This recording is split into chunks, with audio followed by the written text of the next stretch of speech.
All right, hopefully we're recording. So happy 2025, everybody. Welcome to the new year. Hope you guys crushed it this year.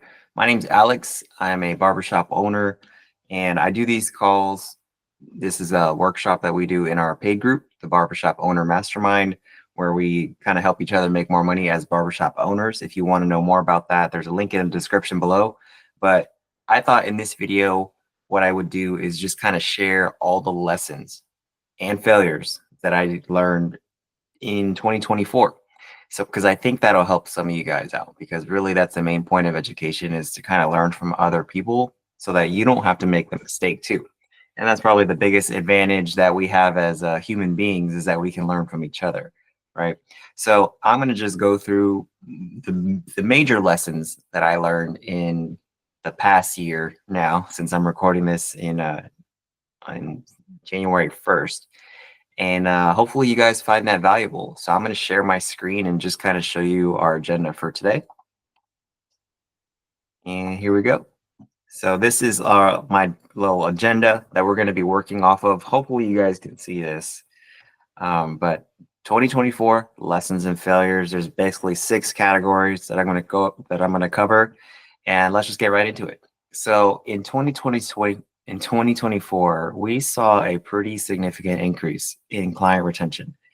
And there could be a lot of reasons why clients come back or decide, to not come back. But really, I mean, this is a number that I think you can affect as a barbershop owner, because ultimately, like, it's about the whole experience, and the haircut is just part of that. So, and this is also one of those numbers that if you just got this number to improve client retention, then almost everything else kind of takes care of itself, right? Because if clients are coming back, you get more chances to sell them product, to upsell things, to make more money off clients, basically, because they're coming back. And it also makes everything else more effective. So even if you can't, like, if you're not very efficient marketing wise, like you're spending money on ads, so it's costing you a lot of money to get clients in the door, you can, if you keep them, then you make your money back eventually, right? The idea though is like you want to make it back as fast as possible, but in general, it's never a bad idea to figure out how to increase client retention. And actually, one of the more interesting like exceptions to this, I would say, because I thought that this was like across the board, and that's probably going to be the main advantage of being in this group and working with me, is that you guys are just kind of, I'm just going to see me learn as I go, right? And I'm going to learn from you guys as well. But the idea is, I used to think that client retention was the end all be all, like everything revolves around that. But I went to a conference earlier this year where this lady who runs a salon inside the MGM Grand said like maybe 20% of her people come back, right? Because if you think about it, like people that are going to a hair salon in the MGM or any hotel or kind of like touristy area, those clients aren't coming back, right? So in general, I think if you have just a regular shop in a regular area where people live, like client retention should be your focus, right? But it's not going to apply in every scenario. So right now, a lot of the things I say are based around client retention because we're in a city where most of the people that are coming to us are people that live around us, right? But if that's not the case for you, then I wouldn't necessarily focus on client retention because they're not going to come back no matter what you do. You could give them the best haircut they've ever had in their life, but they don't live there, right? So that's in general too why new clients are harder to retain than existing clients. It's easier to get an existing client to keep coming back than to try to get a new client to come in. And sometimes it has nothing to do with you, like what we just talked about. Sometimes new clients don't come back just because they were just in town for that weekend and you just happen to be available, but they're not coming back. And it's not because they weren't happy. It's just they don't live there. So that's why we try to focus on repeat client retention. Like, what can we do to get the clients that have already come here to keep coming back? Because that's way easier to do than to try to get new clients all the time, right? It's also like way less expensive to send an email. Like I was just typing up an email a couple hours ago that we're sending out tomorrow. Like I try to hit up everybody on our email list at least once a month, sometimes more, depending on what the goal is. Um, and that what took me like maybe an hour to write an email to put everything together, and that's going to go to like thousands of people in our system, but it was essentially free besides the time cost, right? Whereas trying to get a new client, that's going to involve spending a lot more time or spending a lot more money. I mean, we do both. We try to focus on new clients and repeat clients, but I tend to focus way more on, especially lately, trying to get the clients that have already been coming to us to keep coming back. So I'll talk about some of the things that we did in 2024 to increase client retention, because I think it'll be helpful for some of you guys. And if you're joining the call, just know that this is not a Q&A, but if you guys have any questions, feel free to type them in the chat. If I have time, I will kind of go through any questions and answer them. But this is basically just me like live recording like a call that I share with everybody in the paid group. And if we have time, we're going to answer questions. But this is mainly for just to kind of me to share with you guys the things that I'm doing, the things that I've learned, and with the intention of hopefully helping you guys out. So one of the things that we did this year to increase client retention was before we actually started doing this, we already had 2 levels of services for haircuts. So we have basically a classic category. So you could call this like a maintenance cut. So these are like 30-minute services essentially with classic haircut, classic beard trim, classic head shave. So the idea with these types of services these are going to be clients that book these are going to be typically clients that need more of a maintenance cut. They've already been to us, although new clients can book these too. But the idea is like these are going to be like our bread and butter, like the thing that we do the most of, classic services. I think it was in 2022 or 2023 where I got this idea of creating like an anchor service. So we created premium services with the idea of like, we don't even care if people book these, right? We're gonna price these high enough so that it makes our bread and butter services look like a better deal. It's called a price anchor, right? And we've been doing this for years now. At this point, we've had premium services and then we have classic services. So if you take away one thing from this call, from this section, I would strongly recommend that you have a premium service on your menu, something that's priced way higher than your normal services, because that's going to do 2 things. It's going to make your normal service look like a great deal compared to the price of the premium. And it's also like some people are actually going to book it. And if that's the case, it's still worth it, right? So if we actually don't, it doesn't matter to us whether they want to book a premium or a classic service with us. We're still going to make money off it either way. But the idea when we started doing the premium services was we want to use this to steer people towards the classic. But one thing that we actually started doing differently this year was we started actually using the premium services in a different way. So without giving like a discount, I mean, it is a discount, but the idea is like, how can we increase new client retention? That was the goal, because repeat client retention is really important. But if you're spending a lot of money on marketing and you're not retaining new clients, then you're just blowing money. You're just burning money because you're spending all this money to get clients to come in. And unless your ads are super efficient or you're charging a lot of money, you're probably not going to make money back on that client's first visit. They need to come back a few times for you to really recoup your cost. So the idea is like, if we can get new client retention to increase, then it will make everything else more effective, right? So what we started doing was we said, okay, so we're going to run this test. And it was kind of a longer test. We did it for like 6 months because it takes time to see the effect of an increase or decrease in retention, because we look at a 30-day or 90-day window. So it takes basically 3 to 4 months to learn like how this change that we did in like January, for example, we need to wait till like March to figure out what we did in January that could have affected retention. So what we did was we started saying, for new clients only, on their first visit, they're going to get a premium service for the price of a classic. And we started testing that. And it's something actually that we're still doing to this day, because it turned out that once we started giving that deal, essentially, new client retention increased because first, like there's a perception that they're getting a great value. This is my theory. Like I don't know why sometimes retention goes up or down. That's why I track everything. Like I try to track all the changes that I make in a Google Doc, just like this.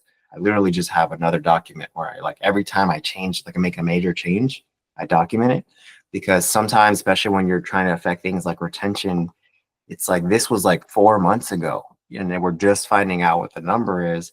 But if you document all the changes that you make in your business, like the major changes, then you can go back and see, well, what did we do in January that could have affected client retention? And when you make a change, it's also really important to track like the numbers before you made the change, and so that way you can see what's the difference, right? So we tracked like what was new client retention before we started doing the premium service for the price of a classic, and then what was it after. And it turned out that it went up by a lot. It went up from like 20 something percent, which is actually not great, up to like 40 and beyond. Right? So it's really depends on the barber, to be honest.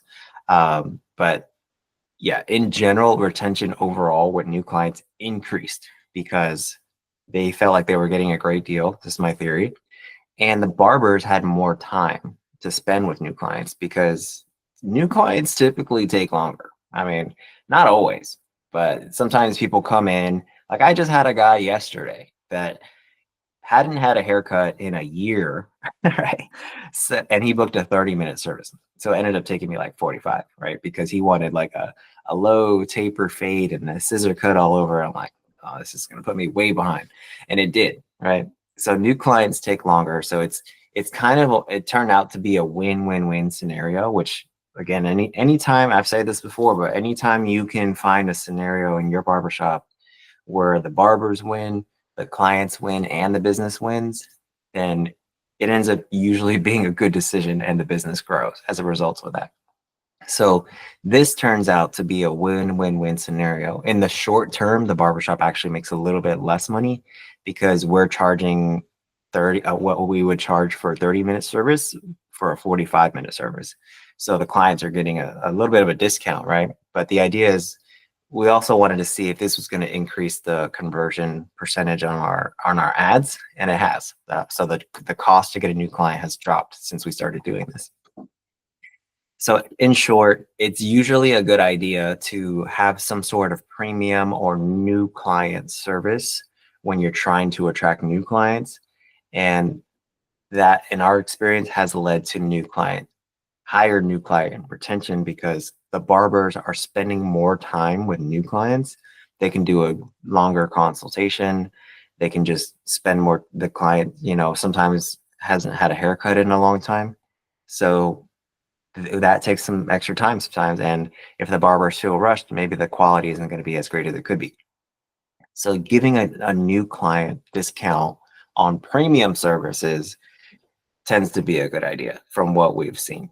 The next thing is barber retention absolutely leads to client retention. That's one thing I've kind of seen throughout the years, but it was definitely confirmed last year, was if you are constantly turning over barbers, you're going to have a hard time retaining clients.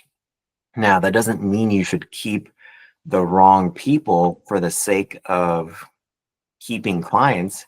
And that's actually, I think, something that a lot of barbershop owners, including me, have struggled with, because you might have a barber that is not a good fit, but this person has great retention, and you know how much it's going to hurt to lose that person. And the barber knows it too, right? So they almost take advantage of that situation.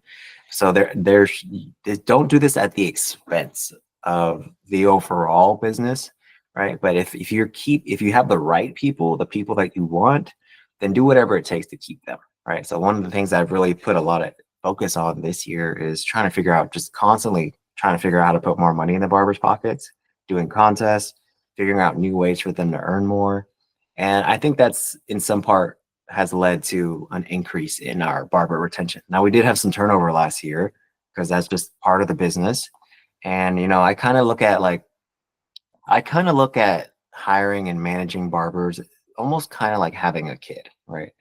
It kind of sucks because like your kids, they grow up and one day they're going to leave, right? So having barbers is kind of like that because knowing one day they're going to leave you, right? So it's not quite the same thing, but eventually they're going to move on and it sucks, right? Especially if it's a good one. There's people that have left that have like just like lost sleep over, like almost cried, like because like I know like how good they were and how hard it's going to be to replace that person, right? Because people like that are rare. But so if you find the right people, you do whatever it takes to keep them, right? But sometimes it's going to be outside of your control, just like we're trying to keep clients. Like they might have nothing to do with you.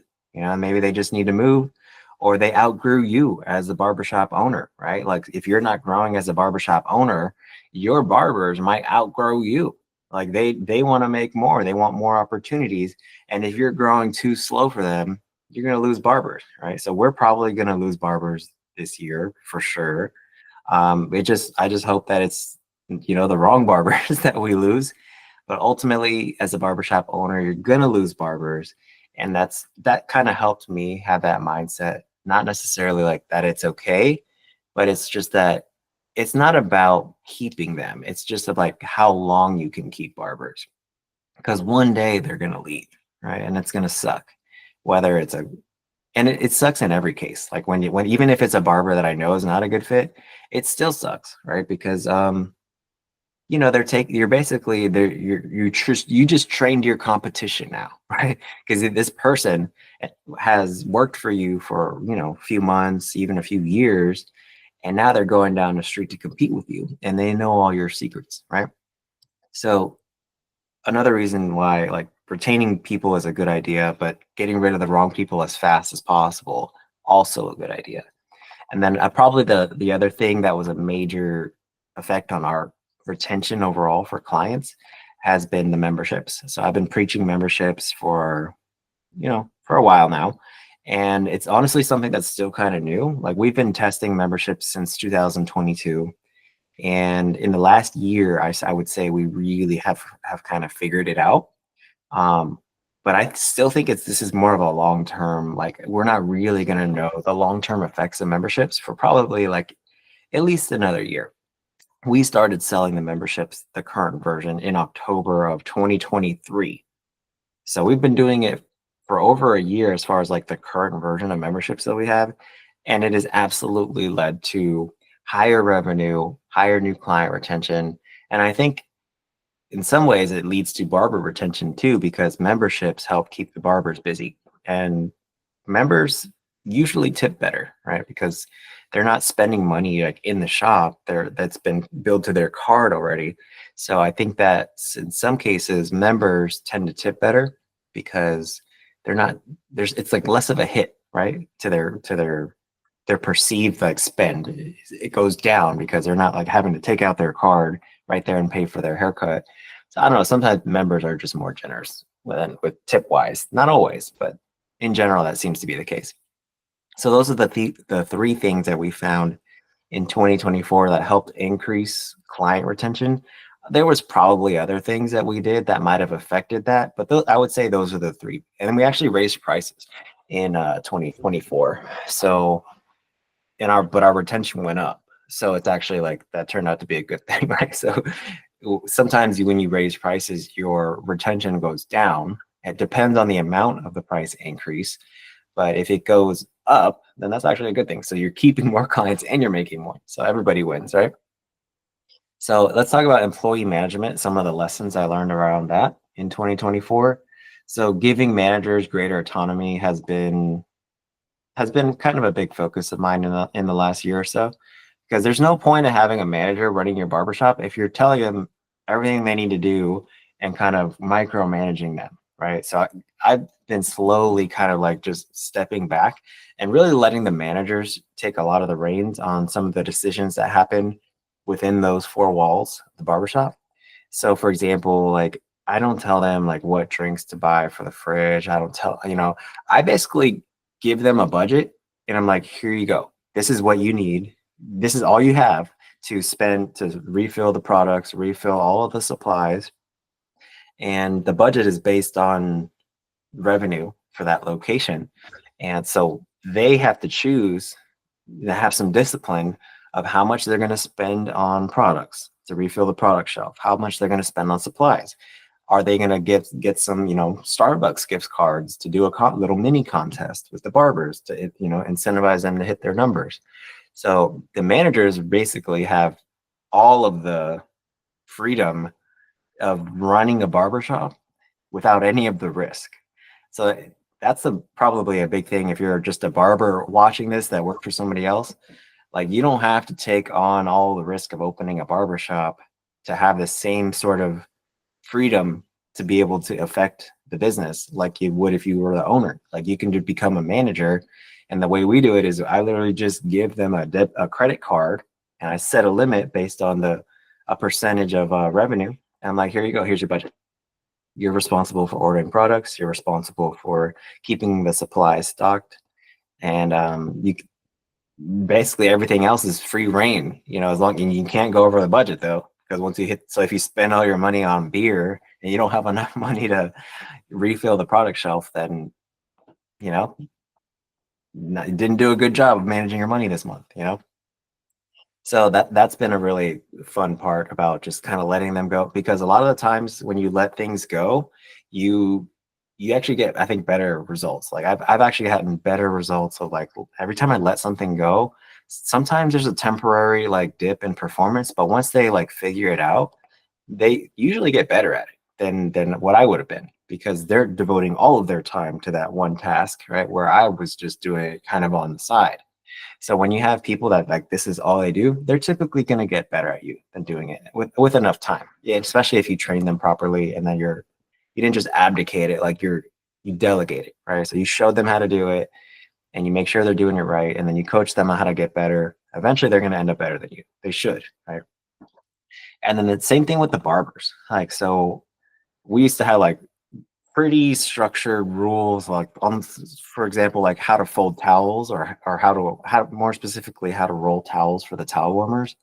I used to be like, it has to be this way. This is the best way I found. And then one day I was just like, y'all figure it out, right? Because one of the things that takes the most time setting up the barbershop in the morning is making the towels for the towel warmers. And I mean, depending on how many towel warmers you have, how many barbers are working, sometimes it might take like 30, 45 minutes of just rolling towels. So I realized that, and we're having to have all these barbers come in early to do that, which is expensive payroll wise. So one day I was just like, rather than me sitting there trying to figure out the best way to roll towels in the morning, I'm like, why don't I just let the team figure this out? So I just told them, like, find a way to get the process of rolling towels, the time down, right? And they did it. So the way that they actually found was about literally half the time that my process took.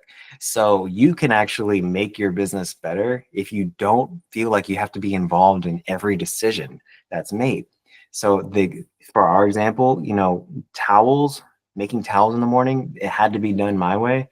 But once I was just like, you know what? I don't care how y'all do it. Just figure out how to do this faster. The way that they found was literally half the time of my process.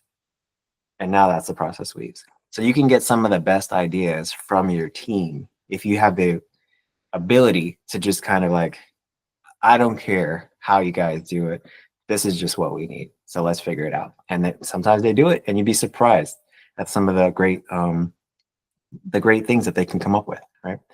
So, and then another thing that I just constantly over the years been doing is just kind of letting things go. So, for example, like, I don't do our social media anymore for the barbershop. Like, I don't do it, So my wife, she's a barber. She doesn't cut hair anymore, but she does all of our social media now.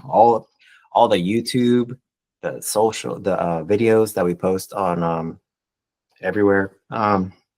She does all that. She films it, she edits it. The only thing that I do, which I'm gonna probably end up letting this go by the end of this year, is I just kind of review it before it gets posted, and I schedule it. But she does everything else, and that's been amazing, because ever since I let that process go, it's become way more consistent because this is all she does, where I have like a million other things going on. So by letting that go of the responsibility of social media and our YouTube channel, it's become better and more consistent, and it's starting to grow faster because anytime you become more consistent with anything, there's a little bit of a delay, and sometimes the performance of that individual is less initially when they take over that task from you, but eventually they get just as good as you, and then probably eventually going to get better than you. And that's when you really start to see the benefits of starting to let certain things go, right? And honestly, like social media is super important. YouTube is really important, but it's not like the main driver of business. Like we get most of our clients from paid ads. So that's I still focused on that. But the organic stuff, the social media, the YouTube, I feel like this is something that somebody else could easily do just as good or better. And turns out that she is much better at it than me. So they're just gonna keep trying to find things that, because as a barbershop owner, as you grow the business, it's you're gonna have things that become more of a demand on your time. And then you're going to have to decide, okay, is this something that I really need to keep doing, or is there somebody else that can do this just as good or better? And every time I let something go, it usually ends up like, I'm really glad I made that decision. So just think about that. If there are things that you're doing as a barbershop owner that aren't a great return on your time, try letting it go, and you might find that after a few months, they might actually start to get better than you at doing that, whatever that thing was that you were doing. And now that frees you up to focus on the things that grow the business more, right? And then probably one of the toughest things that we had to do this year was just really just kind of holding the standards as far as like the barbers that work for us. So we had some barbers this year that really struggle with punctuality, attendance. We had some culture issues, just like people that just refused to like take feedback and learn.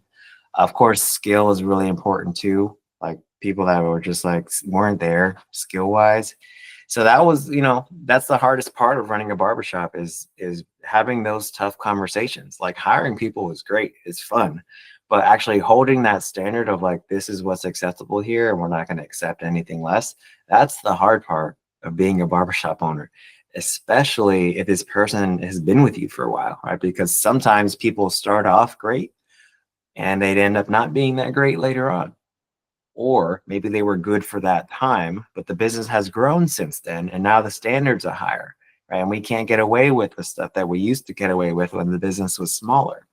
So you have to constantly figure out and adapt to where the business is currently, and then holding people to that standard of like, this is what's required for us to grow the business here. And the people that can adapt and grow will rise to the challenge, and the people that don't will end up leaving, and they're either going to leave on their own, or they're going to you're going to have to help them leave by letting them go, right? So we've had both cases this year of people that left on their own because they didn't like being held accountable, they didn't want to receive any training, they didn't want to receive any coaching, and there are people that needed help leaving, right? So that's the thing, is like people, I don't think there's good or bad people. There's just like, we run the shop a certain way, and if you don't want to do that, then that's fine, but this is what's required to be here. But maybe there's another barber shop where that's okay. All right. So we had some turnover this year because we really started kind of figuring out like, well, this is kind of like what we need, to keep running the business the way we want. So I think that that's probably the hardest part, and figuring out what those standards are going to be and putting like weight on those things too. So I have always been and still a strong believer in punctuality. But one of the things that I will say is like we started thinking about it like really recently, actually, as far as like what is the weight that we're going to put on these things.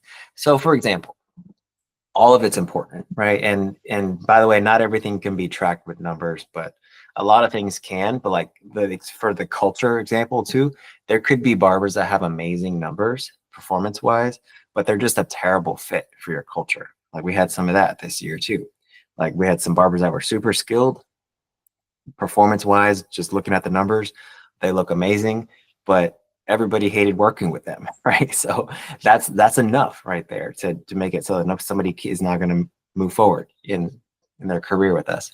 But let's just talk about waiting certain things. So let's just talk about punctuality and attendance. So I'm always a big believer that people should show up early, on time, but I also kind of realize that of which one affects clients more, punctuality or attendance. So if somebody shows up, we require the barbers to show up 30 minutes before we open.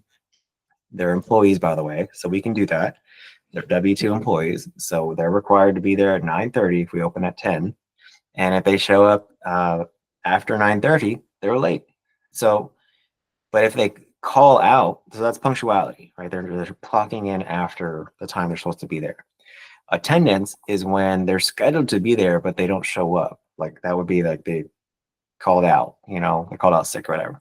So we were thinking like, which one affects clients more? Turns out, I think that attendance affects clients more than punctuality, because the way I thought about it was if a barber shows up, 5 minutes after 9:30, like and we open at 10, like that's they're still late, right? But that's not going to affect the clients as much as, okay, well, they didn't show up at all. And now we have to cancel all those appointments. So attendance, I think, should have a bigger weight going forward than punctuality. They're both important, but as far as like which one we're going to weigh more, attendance is going to win there. But I think culture is probably the most important thing by far, right? Culture, I would say culture, and then skill, and then probably attendance, and then punctuality would be last. But they're all important. We're going to hold barbers to all those standards. But that's kind of like the way we're starting to figure out how much weight are we going to put in these things? How much are we going to let this continue before we step in and have a conversation about it, or ultimately let that barber go? And then this is kind of a quick one, but and kind of an annoying thing that I wish I didn't have to do, but like sometimes I just keep learning this lesson over and over again that like some people say they want to make more, but their actions don't line up with that. So, for example, I had to start limiting with our software what clients can do. I mean, barbers can do with the appointment book, because what I found is that barbers would stretch out their haircut time so they could spend more time on this haircut, or they would block out time, right, so that they wouldn't have to cut hair, or they would move their lunch breaks so that way they can go to lunch whenever they felt like it. And again, our barbers are employees, so we have control over these things, and they're actually hurting themselves. They don't realize it, because most barbers, I find, they have a number in their head, like whether it's numbers of haircuts, numbers of clients, or just like income wise number.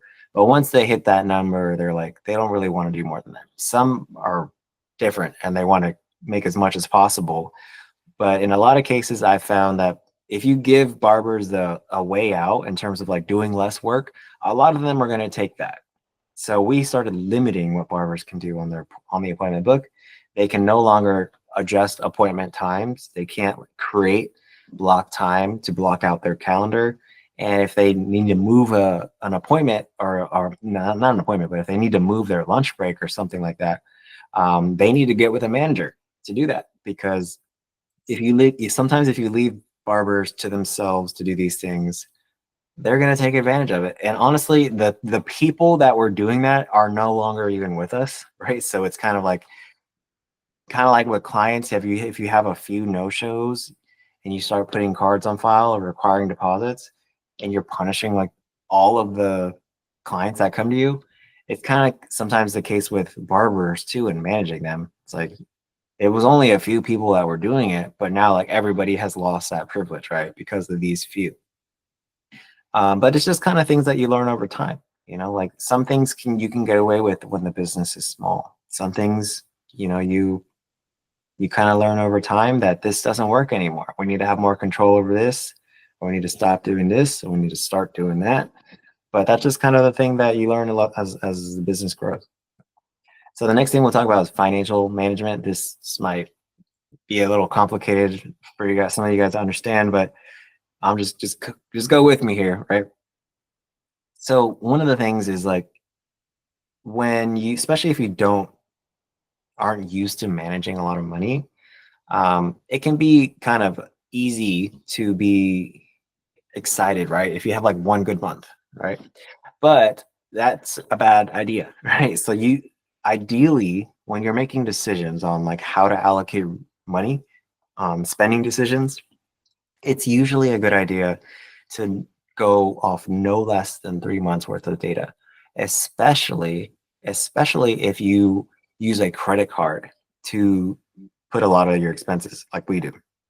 Because the problem is you might have had a good month this month, but then next month you got to pay back the credit card for the decisions you made this month, right? So that's why I think a minimum of 3 full months of data before you do anything that's going to increase your costs or making major spending decisions is a good idea, especially if you use a credit card, because if you're paying the credit card off every month like we do, you're not going to feel the effects of that spending decision today. You're going to see it next month. So that's why you want to go off of at least 3 months of data before really seeing how the business is doing, because you might have just had a good month this month, but next month when that credit card bill hits, you're like, oh shit, we spent way too much money. So that's the first thing. The next thing that we learned is that memberships are not all good. Right? One of the biggest downsides of having a membership is that it creates like nightmares in terms of like numbers, right? So for example, like sometimes with the way we set up our membership, it was the barbers basically get paid if it was a full price haircut. And the way I had to set that up in our system was exactly that. But the membership might have been billed on a completely different day. So sometimes it like inflates your numbers if you set it up like that, because it's counting as a sale twice, if that makes sense. It counted as a sale when the membership was actually charged, and then it counted as a sale again when the membership credit like was renewed when they actually came in and got their haircut. So you have to think about that kind of stuff. And I realized just really recently, like a couple of months ago, that our sales were actually nowhere near as high as I thought. Like we're still going to do, 7 figures in revenue, but the idea was, okay, so we're not as busy as I thought, and that kind of changed everything about how we started tracking things, how we started seeing how we're doing, how we create our goals for each month, because we create goals for each location for each month. And memberships, if you decide that you want to start offering memberships, just keep that in mind, is that you have to set it up or just account for the fact that it's going to make your financials a lot more complicated. There's a lot of, and I think the positives of having a membership far outweigh the negatives, but there are negatives. So having a membership will create like an accounting nightmare potentially for your business. So I think we're actually getting close to that point, because I do all the accounting myself, that we're probably going to need to start outsourcing accounting soon, because this is starting to get outside of my realm, outside of my skill set. And again, that like we were talking about earlier, letting that go. I've been doing all the accounting basically since day one, right? And I've gotten better, but at some point, it just makes more sense to let somebody else do it, right? They can do it better. They're going to be faster, more accurate, and I can spend that time that I would have been doing with all the accounting stuff doing something else. Right? So another thing was since we're talking about memberships now, we created annual memberships with the idea. There's two things that we led to this decision to create annual memberships. So we have our monthly memberships, which somebody can sign up and cancel next month if they want. That's fine. But we also have what's called annual membership, where the idea is that somebody can, for an even bigger discount, they can pay for the whole year and get everything up front. They don't have to wait till next month to get their next set of credits. So the cool thing about that is that the theory is, at least, that we are going to keep people on the membership longer, and we get a whole year's worth of cash up front, which we could then use to go and find more new clients. So that's the idea, because just like with clients, getting somebody on the membership is one thing, but getting them to keep it and basically retain them on the membership is another. So that's why I suggest, and I'm testing now, having two versions of the membership. We have our monthly one, month to month, no long-term commitment. And then if you want to save even more as a client, go with the annual. And then you save even more, the business wins because we get the cash up front. And then the barber has a client that's locked in for a year, right? So if you got a year-long membership, even if you hate your barber, you're probably still going to come back, right? Just because you're like, I paid for it. I can always just try somebody else out, right? And the way we set up our memberships, they can go to any location. So, yeah. So that's been a big win for us, cash flow wise, seeing that increase from, because again, it's kind of like having the premium services. Most people are going to go with the monthly, because some of these annual memberships that we have are like $1,400. That's a big hit, right? And we're actually testing like what's called buy now, pay later. So they can basically finance it like Klarna, Afterpay, things like that with the memberships. So that's very new. So I don't have enough data on that to kind of share with you guys yet. But the idea is like, what if we made it even easier for people to sign up for the annual membership? And it's all the same to us. We get all the cash up front anyways. Whether they want to pay for it themselves or they want to finance it, it's all the same to us. But the idea is like, you keep people on the membership, get that cash up front. Clients are locked in for a year. Everybody wins, right? And keeping people on the membership is now the focus, because we've got over 500 members at this point. So now it's like, okay, let's keep them. Let's keep them on the membership. And the next thing is creating goals. So pretty simple, but this leads back to kind of this right here. Like you got to make sure that when you're setting your goals for your business, it's based off realistic numbers. And we just go off sales per hour now, which is a super simple calculation. You just take how much sales you did, divide it by how many barbers were working, like how many hours they worked. And that gives you like sales per hour. So then next month, we're going to take that number and be like, well, if this is how many people we have scheduled, and this is about what we do per hour, then this is about what we should do next month. So making goals easier, achievable, and making it accurate has been another focus of the past few months for us, for sure. When it comes to marketing, we talk about marketing now. Our ads I would say they're pretty dialed in.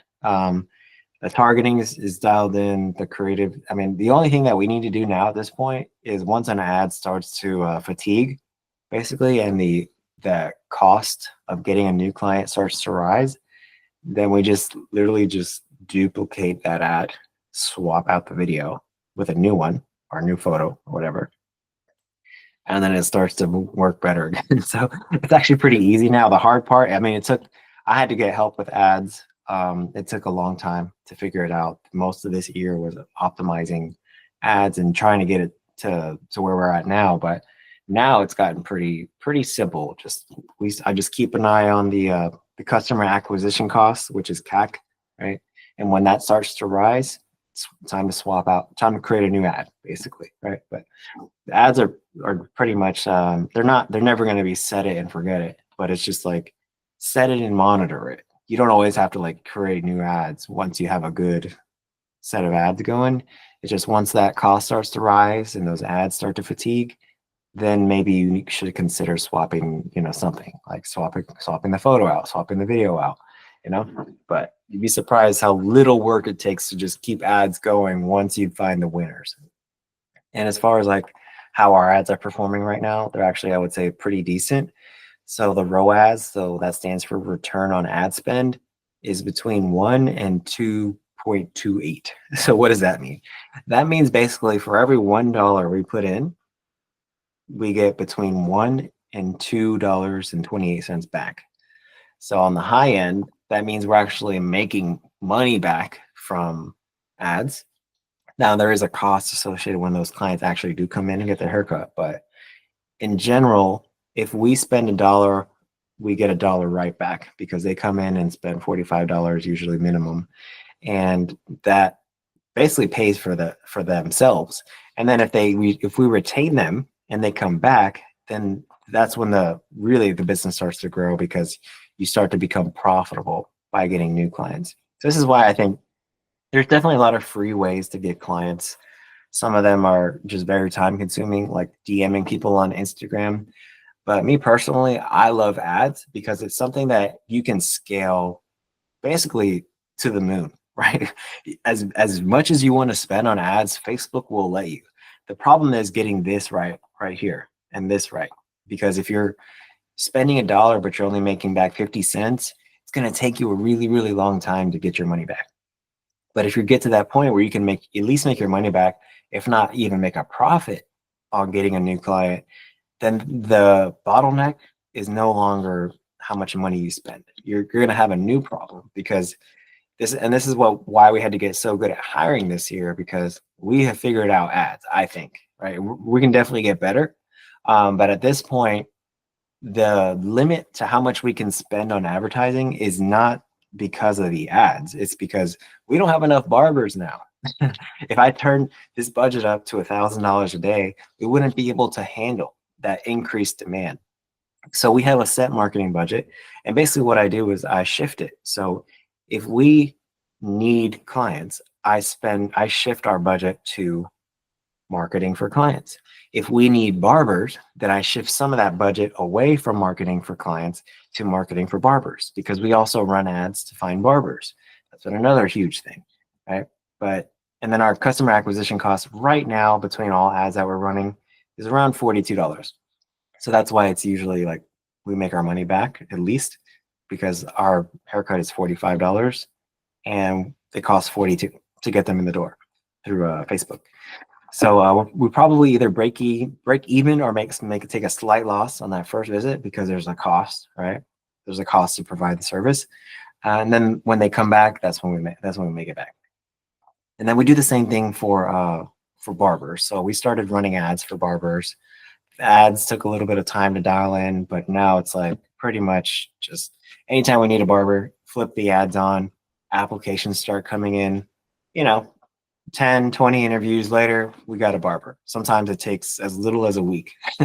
So, that also makes everything else easier, right? So you don't have to deal with bullshit as far as like punctuality, attendance problems, culture problems with your barbers. If you know that you can just flip an ad on and start getting applications, you're going to take way less shit from your barbers as a barbershop owner.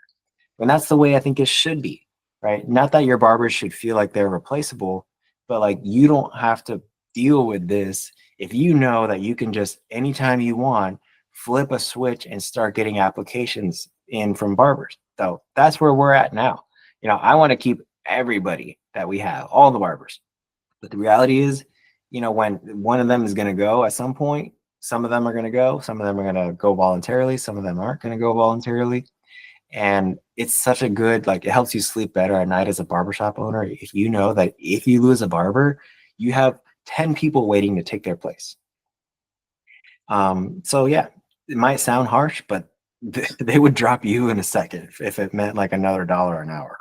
So you'd be surprised. Like, so it's just a business decision, right? So they can leave anytime they want. You can let them go anytime you want. But the idea is if you can replace them fast, then you won't really have like a problem staff wise, right? You're got a new problem, so you're gonna have to train them, and those are the kind of problems that we're encountering now. Like hiring barbers, finding barbers has become way easier, almost too easy at this point. And now it's actually training them is the hard part. So that's what we're probably going to really dial in this year. Next is kind of a few miscellaneous stuff before we get into the last failures. So we actually figured out how to decrease our no-show rate without charging people no-show fees and without doing cards on file, without deposits. And the way we did that is, this is actually something the barbers started doing that I didn't tell them to do, right?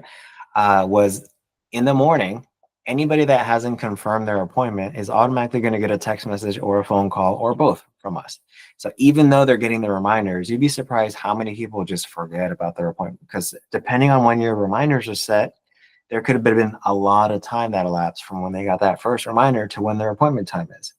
So each morning, the barbers are supposed to go on there and look at all the people that haven't confirmed their appointment and then text them, right?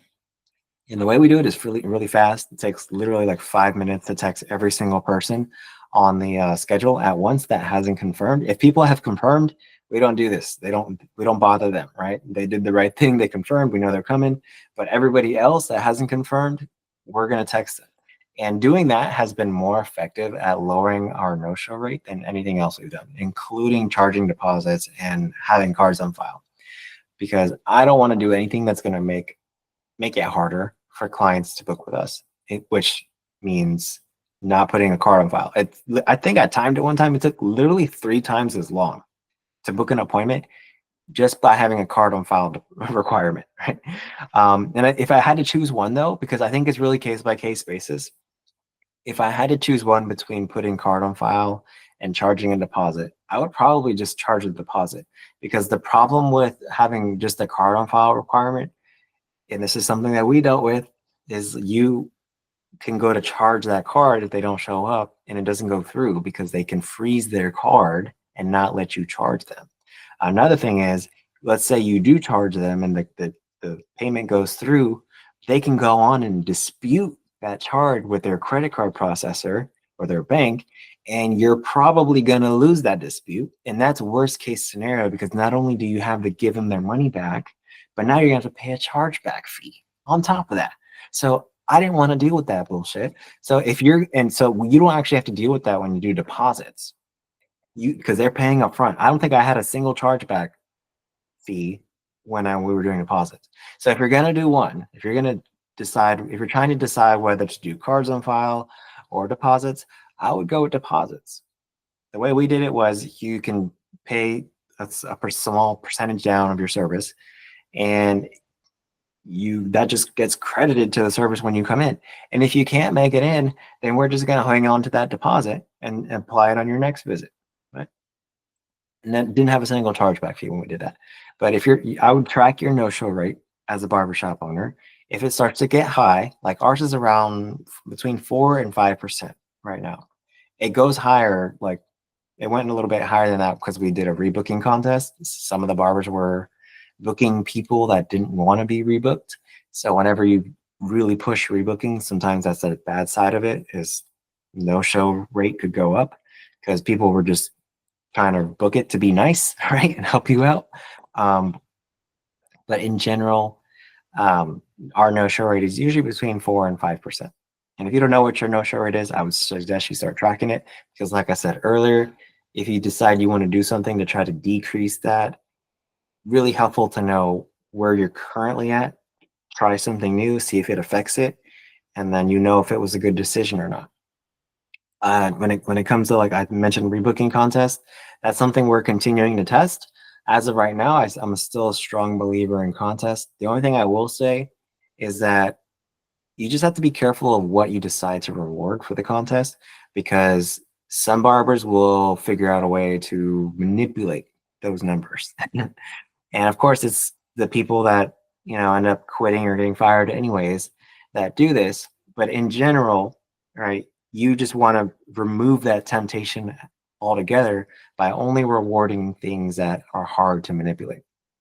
So that's why, for example, next month, we're doing a product sales contest, because that's going to be really hard to manipulate that number, right? Whereas a rebooking contest, what was happening is barbers were going on there and just rebooking people basically without their consent and pissing clients off, essentially, just for the sake of trying to win this competition. So that's not good. That's not even the point. The point of rebooking is to just make it easy on the clients, so that when they do want to come back, their appointment's already set. Makes it easy on you as the barber, because you can choose when they come back too.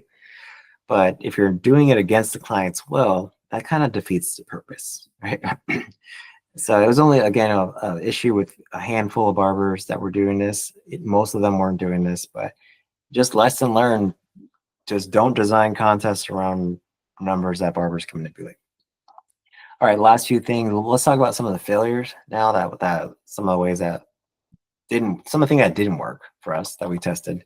So I actually started we added like labels to our credit card terminals, because the theory was, if I have a label on there that says insert your card rather than tap it, It'll reduce our credit card processing fees because when people tap a card or use like Apple Pay or Google Pay, instead of inserting their card, it's more expensive to process that transaction.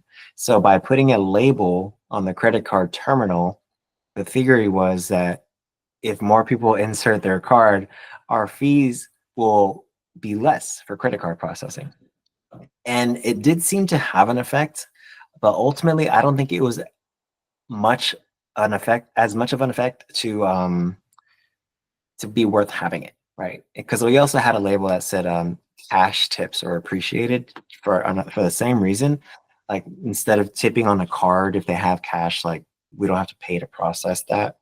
But it turned out that it wasn't worth it. It wasn't enough of a difference for us to be like, this is worth it, right? And some of the barbers didn't like the fact that we were basically asking for tips in cash, right? Cash tips in general should always just be like appreciated and almost like at least act like it's unexpected. That's what I try to do. Even if somebody says like $2, I'm like, oh, thanks, man. Because they don't have to tip you. Like tipping is an American thing, right? So it's not really common in other countries. So I don't have that mindset of like working for tips, but in general, we didn't find that it was worth it. And that's another like downside of memberships is it might drive your credit card fees up a bit because it's more expensive to process a card that's like through the internet than to when somebody is physically inserting their card. It's called a card not present transaction. So if you have memberships, chances are your credit card fees might slightly go up because you're doing all these transactions now through like that are automated through the system. And that's going to be more expensive to process than if they're physically inserting their card. But again, I think that the pros of having a membership far outweigh the cons. This was probably a big one. And this is something that honestly has been something I've struggled with since the beginning of opening the shop because I try to give people a chance and give them a chance to turn around, and way too nice when it comes to this kind of stuff sometimes, but waiting too long to let people go, hiring people that needed too much training. Just, I just kind of waited, like maybe they'll get better, maybe go. Chances are you probably, when you first hire a barber as a barbershop owner, in my experience, usually within like the first week or two, you can see whether somebody is going to work out or not. They don't have to stay there for a year for you to be like, oh yeah, I don't think this person's going to, right? And the thing that you just get faster with it over time, because you start to get sort of basically pattern recognition. Like I've seen this pattern play out before. I know this person's not going to work out, or I know this person is going to work out. So the second you start to get this idea of this barber might not work out, first, I think you want to give them every chance to improve, and it helps that track stuff so that you can start to come up with benchmarks. Like we think you should be here by this time. But in general, I think that you should give barbers every chance to improve their performance. But there is a time limit, right? So we're not a barber school here. We're a business, right? We really need these clients to come back. So we're going to just let you practice forever. So usually 90 days is about what we like to see. By 90 days, you should be here. Sometimes we go longer than that if it's somebody that needs more training. But in general, like I wouldn't go more than like 6 months. Because at about 6 months, if you're not there, chances are you're probably never going to get there. So it's better to let's just cut ties now and cut our losses essentially. And because there's plenty of barbers out there that are already skilled that we don't need to train. And that's actually the thing that I really want to improve on this year is our training, like I mentioned earlier, because training is so important, especially if you plan on growing beyond one location. And right now it kind of sucks because we're limited to hiring people that already have experience and don't need a lot of training, because training takes resources. You need to have trainers. You need to have people available that can fix their haircut, that can answer questions, right? And if you don't have trainers, then you're probably going to be limited to hiring people that have experience. And there's not like a right or wrong way, but my intention is to keep growing, and that's going to require that we have a big team. And eventually we're going to have a training program, and we're going to have to be able to hire people that are maybe fresh out of school. And we can afford to invest 3 months, 6 months into training them. But right now we're not there. And I think that sucks. I also think it's going to be a huge competitive advantage if we can figure out a really solid training program. But as of right now, we can't really hire barbers that need a lot of training because it's just too much. It's not fair to them. They're not going to get the support they need. The clients aren't going to be appreciating it, and we're going to be frustrated because we know they need help, but we're just too busy and we don't have enough staff to train those people.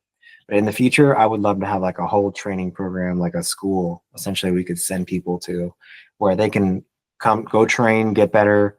We can recruit people straight out of school, even send them to school. And when they finish and go through our training program, they're amazing. And they know everything they need to do to be successful at our business. That's mostly it, I think. The only thing is like testing, blocking new clients. Oh, okay. So this is the last thing I'll share, but this is a lesson that I learned for myself. I tested it with myself first. By the way, usually a good idea before you're going to test things with your barbers as a barbershop owner to test it with yourself. So that way you're not affecting everybody's numbers. But I tested this feature, which essentially blocked new clients from booking with me because I didn't want new clients. Right? And this is a feature that was new in our system. I'm like, let's try it out. And I'm just going to try it with me. Turns out that was not a good idea. It's usually never a good idea to just completely cut off your flow of new clients unless you're booked like, and I think that's what this feature was made for, but unless you're booked like 3 months out, 6 months out, you need new clients, right? Even me, my retention is pretty solid, and some of the barbers that work for me have even better retention than me. But we all constantly are going to need a new steady stream of new clients because clients come and go. And even if you're like some of my barbers are like 88% retention, 90% retention, so they're keeping a huge majority of their clients, but it's not 100. So they're losing, let's in best case scenario, let's say they're 10% of their clients they're losing every single month. So you have to be able to replace those. So I think this is one of those scenarios where it's like, when does this make sense?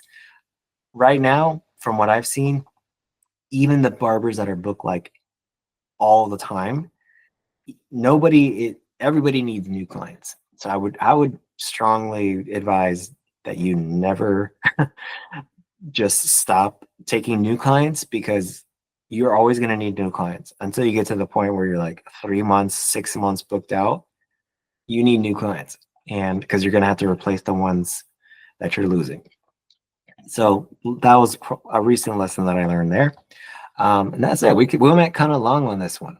There's a lot. I'm going to do a shorter list next time, but this is for the whole year essentially. So I'll probably do another one of these at the end of 2025. Like, Lord knows how much I'm going to learn between now and the end of this year. But hopefully you guys found this helpful. If you want to talk about stuff like this, I have a group called the Barbershop Owner Mastermind.